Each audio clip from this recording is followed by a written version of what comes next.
চিত্রনায়িকা কেয়া বাংলাদেশি চলচ্চিত্রের একজন নায়িকা ও মডেল। তার চেহারা দেখতে অনেকটা বলিউডের নায়িকাদের মতো। কেয়ার আসল নাম সাবরিনা সুলতানা ইতি। সিনেমায় তার নাম দেওয়া হয় কেয়া। তার জন্ম 1985 সালের 12ই অক্টোবর। 2001 সালে কঠিন বাস্তব চলচ্চিত্রে প্রথম অভিনয় করেন চিত্রনায়িকা কেয়া। এই সিনেমায় তার বিপরীতে ছিলেন চিত্রনায়ক আমিন খান ও চিত্রনায়ক রিয়াজ।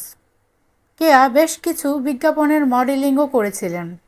তার ক্যারিয়ারে উল্লেখযোগ্য সিনেমাগুলো হচ্ছে কঠিন বাস্তব, ভালোবাসার শত্রু, সাহসী মানুষ চাই, দিওয়ানা মাস্তান, হৃদয়ের বন্ধন, তুমি শুধু আমার, সেই তুফান, রাজধানীর রাজা, আয়না কাহিনী ইত্যাদি। চিত্রনায়িকা কেয়া বাংলাদেশি চলচ্চিত্রের একজন নায়িকা ও মডেল। তার চেহারা দেখতে অনেকটা বলিউডের নায়িকা